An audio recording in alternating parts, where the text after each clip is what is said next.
Dodging and burning via light in camera.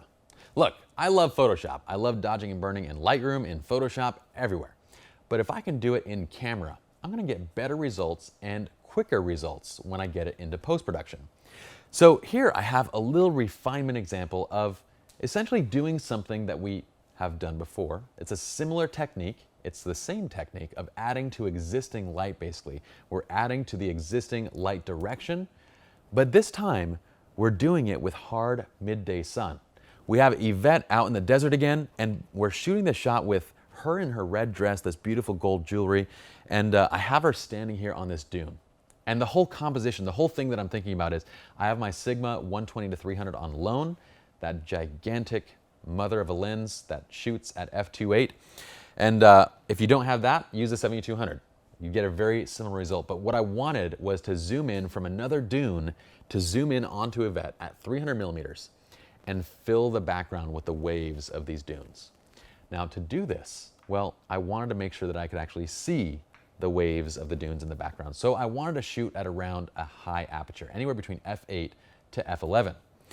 What I found was that I needed to be at around f11. Why? Because it was so bright out that to get to 1/200 of a second for my sync speed, I had to be at f11, and even then I still needed to be at ISO 50 to get to the right exposure. So I could have gone up to f14, but I thought maybe I'll stick with the nicer sharpness and stuff at f11 because that's around where the optimal sharpness on that lens was, and I'll go down to ISO 50.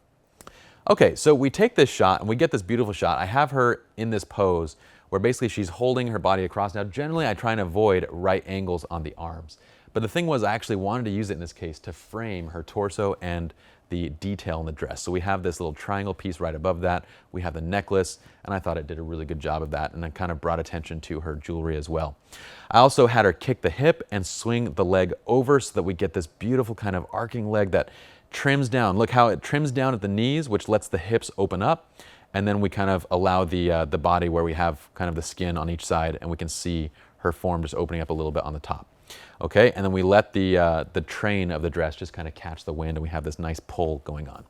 I have her look down because, again, this isn't, for me, this shot's not about her and her expression. This shot is about the fashion of it. The shot is about the scene. It's about the jewelry. It's about everything else.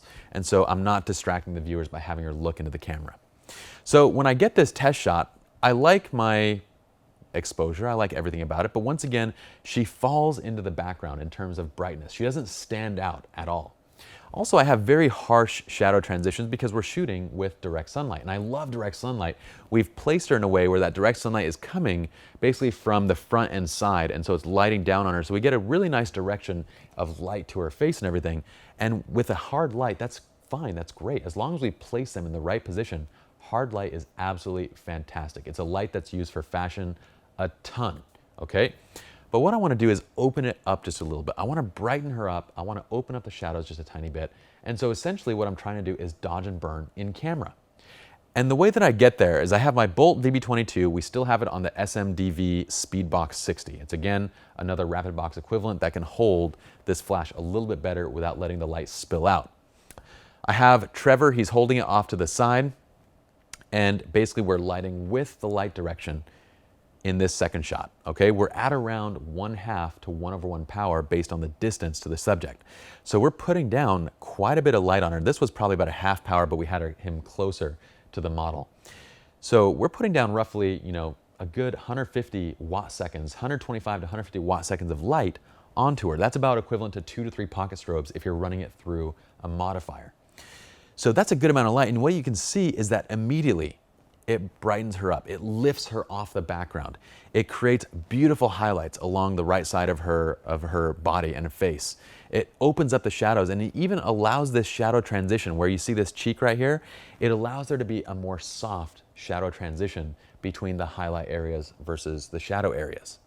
So it looks amazing, and I love the way this looks in comparison just to that standard shot. It makes her just pop off the image, and I would have done the exact same thing in Photoshop, but for me to do this in Photoshop, to get from here to here, that would have taken probably like a 1/2 hour to an hour to do inside of Photoshop.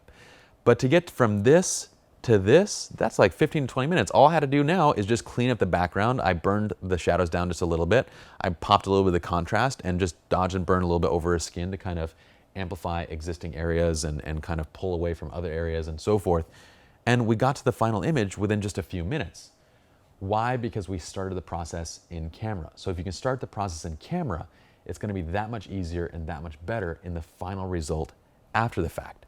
Okay, so light color, by the way, I left this at 4,000 degrees Kelvin, and this was an artistic choice because I wanted this super white neutral look to not only the sand, but also her skin tones. So once again, her red dress just pops right off the background. We already talked about the pose. We're framing her dead center in the middle of the shot because, again, I want her to command the presence of the scene. I want us to really focus on the dress and the shape that the dress is taking. With this type of a shot, our main thing here is to zoom in and analyze. We're using hard light. So we need to look closely at the shadows to make sure they're falling in the right places. Look closely at the body position, the framing, look at the pull in the dress. It's a very complex shot. We want to make sure that everything looks fantastic. And what you could do on this final shot also is, I kind of like the pull on this one a little bit more than this one. So you can actually take the bottom part of this image and just swap it out on the right side too. So we could do a little more Photoshop and manipulation to maybe swap out the dress and maybe even the hair as well, so we don't have as many flyaways on this one. So we can do a lot of work there to kind of just tweak inside of Photoshop. But the whole point is get as far as we can inside of the camera and then use Photoshop as that tool to finish up afterwards.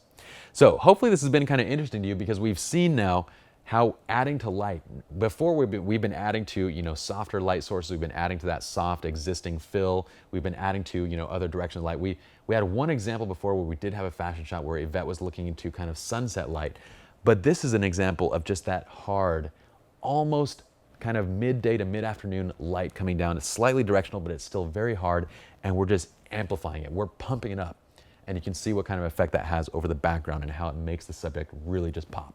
Hopefully you enjoyed this tutorial. Let's head on now to the next video.